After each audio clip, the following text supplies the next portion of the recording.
Hello दोस्तों, एक बार फिर से आप सभी का एक नए वीडियो पे स्वागत करता हूं। दोस्तों, मैं हूं हरिराम चौरसिया और आप देख रहे हैं आपका अपना यूट्यूब चैनल डिजिटल हरी। दोस्तों, आज हम बात करने वाले हैं सहारा इंडिया परिवार के बारे में कि सहारा इंडिया परिवार के जमाकर्ताओं के लिए बहुत ही बड़ी खुशखबरी है। सहारा समूह की बचत योजनाओं में पैसा फंसा चुके लाखों निवेशकों को अपने रिफंड का इंतजार है। इस मामले में केंद्र सरकार ने बड़ा फैसला लिया है। दरअसल सहारा ने रिफंड अमाउंट की लिमिट को 10,000 से बढ़ाकर 50,000 रुपये कर दिया है। सहकारिता मंत्रालय के एक सीनियर अफसर ने आज से अगले 10 दिनों में 100 करोड़ रुपए का पेमेंट किया जाएगा, ऐसा कहा है। सरकार ने अब तक CRCS सहारा रिफंड पोर्टल के जरिए सहारा समूह की सहकारी समितियों के 4.29 से ज़्यादा जमाकर्ताओं को 370 करोड़ रुपए का भुगतान कर दिया है। आइए एक पेपर की कटिंग पे ले चलते हैं। पेपर की कटिंग में साफ साफ बताया गया है कि सहारा समूह के जमाकर्ताओं को अब मिलेंगे 50-50 हज़ार, यानी केंद्र सरकार ने धन वापसी की सीमा 10,000 रुपये से बढ़ाई। आइए इसको थोड़ा सा देख लेते हैं कि क्या है प्रोसेस सहारा समूह का। सहारा ग्रुप को ऑपरेटिव सोसाइटी के छोटे जमाकर्ताओं को अब 50,000 रुपये मिलेंगे। केंद्र सरकार ने धन वापसी की सीमा 10,000 रुपये से बढ़ाकर 50,000 रुपये कर दी है। सहकारिता मंत्रालय के एक वरिष्ठ अधिकारी ने बुधवार को ये जानकारी दी। अब तक CRCS सहारा रिफंड पोर्टल के जरिए करीब 4.29 लाख जमाकर्ताओं को 370 करोड़ रुपये जारी किए जा चुके, यानी कि भुगतान हो चुका है। अधिकारी ने बताया कि धन वापसी की सीमा बढ़ाने से अगले 10 दिन में करीब 1,000 करोड़ रुपए का भुगतान हो जाएगा। सहारा रिफंड जारी करने से पहले जमाकर्ताओं के दावों की जांच कर रही है। सुप्रीम कोर्ट के आदेश के बाद सहारा समूह की 4 सहकारी समितियों में पैसा जमा करने वाले निवेशकों की राशि वापस करने के लिए 18 जुलाई 2023 को CRCS सहारा रिफंड पोर्टल सहारा समूह की पोर्टल, यहाँ देखिए 4 सहकारी समितियों का पैसा होगा वापस। सहारा समूह की 4 सहकारी समितियों में ही निवेश करने वालों का पैसा लौटाया जाएगा। इसमें Sahara India credit cooperative society limited, Kolkata Sahara credit cooperative society limited, Lucknow Sahara यानी universal multipurpose society limited Bhopal और stars multipurpose cooperative society system Hyderabad शामिल है। इन चारों को ऑपरेटिव सोसाइटी में 10 करोड़ से ज़्यादा लोगों की रकम फंसी है। इसे ज़्यादातर निवेशक उत्तर प्रदेश, बिहार, झारखंड, मध्य प्रदेश के हैं। देखिए दोस्तों, यहाँ से जो CRS पोर्टल यहाँ पे बताया गया कि 18 जुलाई 2023 को CRS सहारा रिफंड पोर्टल यहाँ शुरू किया गया था। सुप्रीम कोर्ट ने 29 मार्च 2023 आदेश के अनुसार पिछले वर्ष 19 मई को सेवी सहारा रिफंड खाते से 5,000 करोड़ रुपए केंद्रीय सहकारी समितियों के रजिस्ट्रार को हस्तांतरित किए गए थे। डिजिटल माध्यम से धन वितरण की निगरानी सुप्रीम कोर्ट के जस्टिस R सुभाष रेड्डी कर रहे हैं। तो देखिए दोस्तों, आपको कुछ और जानकारी बता देते हैं। सहारा रिफंड पर करना होगा आवेदन। रिफंड के लिए रिफंड पोर्टल पर किया गया आवेदन ही स्वीकार किया जाएगा। ऐसे आपको 50,000 10,000 रुपये की राशि नहीं मिलेगी, उसके लिए आपको आवेदन करना पड़ेगा। किसी दूसरे माध्यम से किया गया आवेदन खारिज हो जाएगा। पैसा वापस पाने के लिए बचत खाता नंबर, आधार से link mobile number, deposit certificate या पासबुक की ज़रूरत होगी। और यहाँ पर टोल फ्री नंबर भी सहारा इंडिया परिवार ने प्रोवाइड करा दिया है।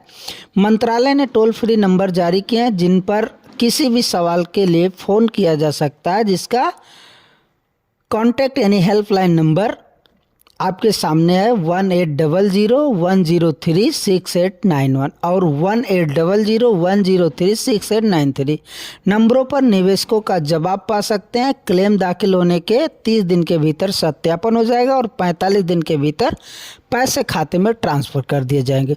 तो ये जो ऑनलाइन की प्रक्रिया है, कैसे आपको ऑनलाइन करना है, आइए आपको सहारा इंडिया परिवार के पोर्टल पे ले चलते हैं। उसके लिए सबसे पहले आपको गूगल क्रोम ओपन करना है। गूगल क्रोम ओपन करने के बाद यहाँ पे टाइप करना है सहारा रिफंड पोर्टल। तो सारा रिफंड पोर्टल जैसे ही टाइप करेंगे आपके सामने सहारा की गवर्नमेंट वेबसाइट ओपन हो जाएगी। गवर्नमेंट वेबसाइट पे आप क्लिक करेंगे। क्लिक करने के बाद सहारा की जो गवर्नमेंट वेबसाइट है यानी ऑफिशियल वेबसाइट है उस पर आपको एक इंटरफेस दिखाई देगा। वह इंटरफेस क्या है आइए आपको दिखाते हैं कि we are currently accepting resubmission for claim arranged to up to 5 lakh है। तो ये 5 लाख तक यानी कि 10,000 रुपये से लेकर के 5 लाख तक के ये क्लेम यानी कि आपका जो पैसा फंसा है वो एक्सेप्ट कर रहे हैं रिटर्न करने के लिए। इसके लिए आपको यहाँ डिपॉजिटर लॉगिन पे क्लिक करना है। यहाँ पे आप रिसम्बिशन लॉगिन भी कर सकते हैं, रजिस्ट्रेशन कर सकते हैं, यानी कि आपको अगर रिसम्बिशन करना है पहले से ऑनलाइन किए हैं तो यहाँ से भी कर सकते हैं। आइए आपको कुछ पढ़ा देते हैं FAQ। इसके लिए सबसे पहले आप हिंदी पे क्लिक कीजिए ताकि आपको हिंदी में पढ़ने को मिले। सामान्य प्रश्न पर जैसे ही ओके करेंगे आपके सामने एक PDF ओपन होके आ जाएगा। उस PDF में आपको बताया गया है कि कैसे आपको रिफ़ंड के लिए ऑनलाइन करना है, क्या क्या डॉक्यूमेंट लगने वाले हैं, क्या क्या कैसे पोर्टल है। देखिए पहला पॉइंट है CRS सहारा रिफंड पोर्टल क्या है। CRS सहारा रिफंड पोर्टल एक ऑनलाइन प्लेटफॉर्म है जिससे माननीय सुप्रीम कोर्ट के 29 मार्च 2023 के निर्देश के अनुसार सहारा समूह की 4 सहकारी समितियों के जमाकर्ताओं के रिफंड पर संस्करण के लिए डिजाइन किया गया। दूसरा पॉइंट है क्या CRCS सहारा रिफंड पोर्टल सुरक्षित है। जी हाँ, CRCS सहारा रिफंड पोर्टल SSL प्रमाण पत्र के साथ एक सुरक्षित ऑनलाइन प्लेटफॉर्म है। तीसरा पॉइंट है, अब हम पॉइंट ही पढ़ लेते हैं, आप लोग को ज़्यादा डिटेल जानकारी अगर आज चाहिए तो आप लोग खुद जा कर के वहाँ पढ़ लीजिएगा। CRCS सहारा रिफंड पोर्टल के माध्यम से रिफंड के लिए कौन कौन पात्र है। यहाँ पे देखिए अभी 4 सरकारी यानी सहकारी समितियों के नाम बताया गया था जो पात्र हैं, तो वही चारों हैं ABCD, यानी कि आपके सामने है, देखिए पढ़ सकते हैं। हैदराबाद, भोपाल, लखनऊ और एक हमारा India credit cooperative society limited Kolkata का है। इसके बाद CRCS सहारा रिफंड पोर्टल पर दावा दायर करने के लिए पात्रता मापदंड क्या है, यानी कि कैसे आप दावा कर सकते हैं कि हमारा पैसा सहारा इंडिया परिवार में फंसा हुआ है। इसके लिए आप ABC कॉलम को पढ़ सकते हैं। क्या दावा प्रपत्र दाखिल होने के लिए कोई शुल्क लागू है। जी नहीं दोस्तों, आपको बता दें कि कोई भी फॉर्म का आवेदन करने का शुल्क नहीं है, यानी कोई भी फीस पेमेंट नहीं कटेगी। यदि आप किसी जनसेवा केंद्र से मतलब ऑनलाइन करवाते हैं तो हो सकता है 150 आपसे चार्ज किया जाए। CRCS सहारा रिफंड पोर्टल पर पंजीकरण करने के चरण क्या है। चरण 1 जमाकर्ता पंजीकरण है, चरण 2 जमाकर्ता लॉगिन है। इस तरह से पहले आप तो रजिस्ट्रेशन करेंगे, उसके बाद आप लॉगिन करेंगे। तो रजिस्ट्रेशन और लॉगिन के लिए आप इस डिटेल को पढ़ सकते हैं। जमाकर्ता को दावा अनुरोध प्रपत्र आवेदन के साथ क्या क्या विवरण देने की आवश्यकता है। देखिए आपको मतलब ऑनलाइन आवेदन के साथ आपको क्या क्या लगाना है, कैसे, यानी कि आपके पास जो डॉक्यूमेंट है आप वही लगाएंगे ना, कि आपका खाता संख्या क्या था सहारा परिवार में, आपका मोबाइल नंबर आधार से लिंक, आपका पासबुक सहारा परिवार का या बैंक पासबुक जिस पे आप पेमेंट लेना चाहते हैं, पैन कार्ड, या दावा राशि। देखिए दावा राशि अगर इतने से अधिक है तो पैन कार्ड तो अनिवार्य है, क्योंकि 50,000 से ज़्यादा अगर कोई भी राशि हम निकालते हैं बैंक से भी तो पैन कार्ड को अनिवार्य कर दिया जाता है। यदि कुल दावा राशि रुपया है तो क्या पैन नंबर पर इतना और उससे अधिक। देखिए इसको समझ लीजिए, यदि कुल दावा राशि 50,000 तो क्या पैन नंबर अनिवार्य है। हाँ दोस्तों, 49-50,000 के लिए आपको पैन नंबर अनिवार्य ही होता है। देखिए 9वां कॉलम है, यदि मेरे पास पैन कार्ड नहीं है तो क्या करेंगे। यदि दावा राशि 50,000 और इससे अधिक है तो जमाकर्ताओं के पास पैन कार्ड होना चाहिए। 10वां कॉलम है, क्या आधार से जुड़ा मोबाइल नंबर और बैंक खाता अनिवार्य है। जी हाँ दोस्तों, क्योंकि आपका बैंक खाता और मोबाइल नंबर दोनों अनिवार्य है, वो भी आधार से जुड़ा होना चाहिए, क्योंकि आजकल जो पेमेंट हो रहे हैं वो आधार के माध्यम से हो रहे हैं। 11वां ऑप्शन है, आधार को मोबाइल नंबर से कैसे लिंक करें। देखिए दोस्तों, यहाँ सहारा इंडिया परिवार में कोई ऐसा वेबसाइट नहीं है जो आपके आधार को मोबाइल नंबर से लिंक कर दे। इसके लिए आपको किसी भी आधार सेंटर पे जाना होगा, जहाँ पे आप 150 दे करके, यानी कि जो भी चार्ज करता होगा आधार सेंटर, वो आज आपको चार्ज करके आपका मोबाइल नंबर आपके आधार कार्ड में लिंक कर देगा। 12वां पॉइंट है, यदि किसी भी जमाकर्ता के पास आधार से जुड़ा बैंक खाता नहीं तो क्या वह दावा अनुरोध दायर कर सकता है? जी नहीं, क्योंकि पेमेंट मोड जो होता है ट्रांसफ़र करने का, वो आधार ही होता है। आपको बार बार बताया जा रहा है। 13 नंबर में आधार से जुड़ा बैंक खाता क्या है? देखिए, आधार से जुड़ा बैंक खाता क्या है कि आप अपने आधार में आप अपने बैंक में अपना आधार लिंक करा दीजिए, वही आधार सीडिंग कहलाता है, वही आधार से जुड़ा बैंक खाता कहलाता है। 14 ऑप्शन है, बैंक खाते के साथ आधार सीडिंग की जांच कैसे करें? तो देखिए, बैंक खाते के साथ आधार सीडिंग की जांच करने के लिए आप UIDAI की वेबसाइट पर जाएंगे। वहाँ पे आपको आधार सीडिंग का स्टेटस दिखाएगा, उस पर आप क्लिक कर सकते हैं। वहाँ पे आपको आपका बैंक अकाउंट दिखा देगा कि कौन से बैंक में आपका आधार कार्ड लिंक है। 15 नंबर कॉलम है, आधार को बैंक खाते से कैसे जोड़ें? अगर आप इंटरनेट बैंकिंग चलाते हैं तो ये सब 6 स्टेप फॉलो कर लीजिएगा, अन्यथा आप अपने नियरेस्ट ब्रांच में जा कर के अपना आधार लिंक करा दीजिएगा। 16 नंबर कॉलम, यदि मैं CRCS सहारा रिफंड पोर्टल पर पंजीकरण के बाद अपना आधार से जुड़ा बैंक खाता नंबर बदल दूं तो क्या होगा? देखिए दोस्तों, यहाँ पे आपको बता दें क्या कह रहा है। यदि मैं CRS सहारा रिफंड पोर्टल पर पंजीकरण के बाद अपना आधार से जुड़ा बैंक खाता बदल दूं तो क्या होगा? आधार सीडिंग के लिए जमाकर्ता किसी भी समय केवल एक खाते को आधार से जोड़ सकता है।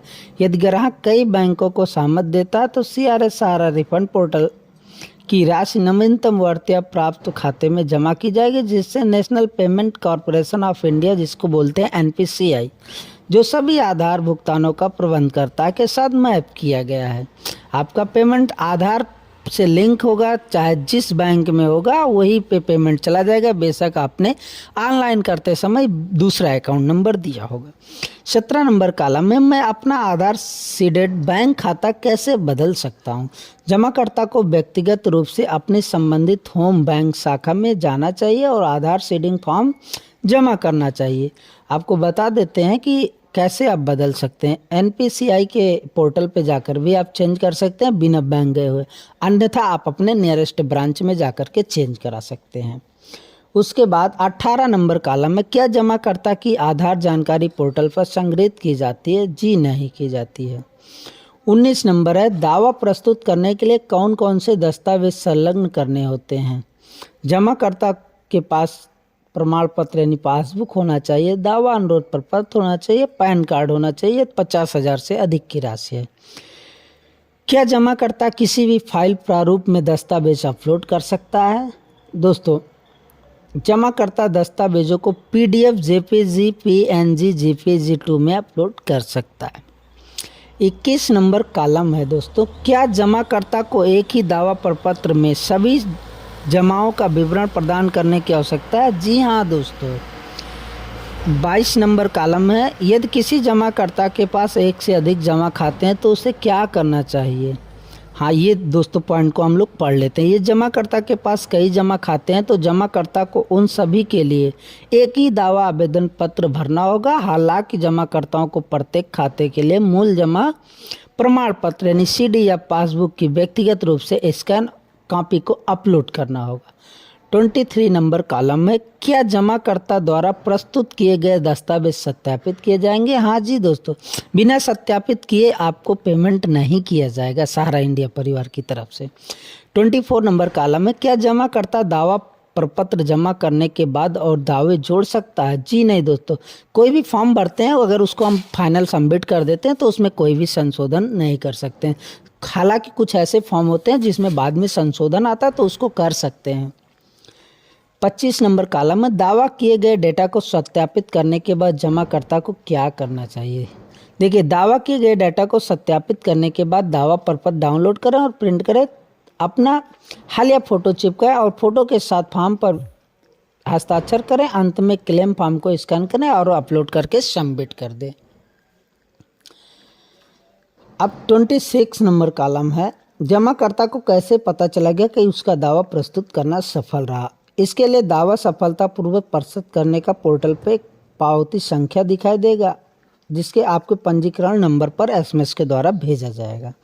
27 नंबर कॉलम है, सारा सोसाइटी को दावे का सत्यापन करने में कितना समय लगेगा। 30 दिनों का समय दिया गया है दोस्तों, 45 दिन का भी टाइम लिया गया है। 30 से 45 दिनों का समय लगेगा दोस्तों। इस प्रकार से आप सहारा में उठने वाले कई सवालों को आपका जवाब यहाँ से आकर मिल जाएगा। हालांकि अगर आपको चाहिए कि कैसे हमको सहारा इंडिया परिवार के लिए आवेदन करना है, सहारा इंडिया परिवार में फंसे पैसे को पाने के लिए कैसे आवेदन करना, तो आप कमेंट बॉक्स में कमेंट कीजिएगा। इस पर हम एक डिटेल वीडियो लेकर के आ जाएंगे। तो दोस्तों इस प्रकार की हम इंफॉर्मेशन और हेल्पफुल वीडियो आपके लिए लाते रहते हैं। तो अगर आप हमारे चैनल पर नए हैं तो हमारे डिजिटल हरी यूट्यूब चैनल को सब्सक्राइब कर लीजिएगा। और अगर आपने हमारी वीडियो अभी तक देखी है तो आपको तहे दिल से धन्यवाद देते हैं और मिलते हैं अगले वीडियो में। तब तक के लिए आप सभी को धन्यवाद। जय हिंद, वंदे मातरम।